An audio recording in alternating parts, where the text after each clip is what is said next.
Welcome back. Just a few minutes ago, we were talking about that vaccination passport and Prime Minister Trudeau saying, I'm not a fan of it, doesn't think that that should be implemented. Let's bring in Mike Eppel.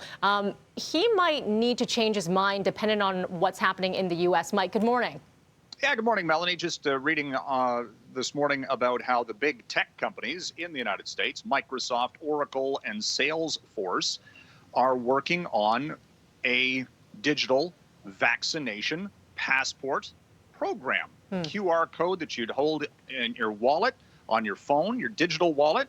You know, if you want to, again, go on a plane or a ship or into the movie theaters or anything of that nature. Now, this is not a national mandate, but they're working on it. So if the Biden administration says this is a good idea and you need a vaccination passport, so to speak, for COVID-19, well, then will you not need to show some sort of vaccination credentials at the U.S. border if you want to travel to the U.S. at some point when the border reopens? So this is not, you know, it's fine to say, well, I don't think we'll need that. But if other countries say that they're bringing it in, do we not have to follow suit? And then you get back into the whole issue of civil liberties and that sort of debate, which is a whole nother thing that will, of course, be looked at. But nevertheless, this is going to be the next phase of getting things reopened, not just here in Canada, but globally from an economic perspective. Absolutely. So we'll be watching that development. We had this in news yesterday. Stats Canada kind of broke this later on in our national hour, breaking down the great exodus, let's say, from some of the bigger cities. And you're going to break it down further for us. Toronto, very interesting. Obviously, it's always known as a growth metropolis, right? A lot of people come to Toronto. Not so much anymore. Yeah, 50,000 down. The population of the 416 fell by about 50,000 last year, according to the Stats Canada tabulations. Montreal saw the same thing, by the way, as people moved out of the downtown core because of costs. They want space. And we saw that show up in the real estate numbers month to month. The 905 was the fastest growing and highest in demand area for real estate. And that trend seems to be persisting. And you look at the rental rates, Melanie, we've been talking about this, about apartment rentals.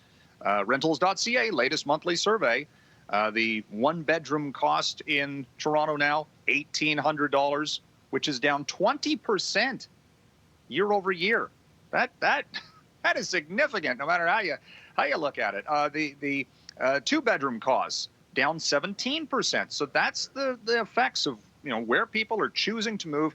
And goodness knows, work from home has changed the dynamic greatly because you can. Again, many people can do their jobs, as I'm doing right now. Anywhere. Anywhere that you've got a Wi-Fi setup. Very quickly, we've run out of time, Mike, but we teased this one to break, and this is talking about the Biden administration as they come in and looking at their stimulus plan. Can you give us a quick breakdown on that?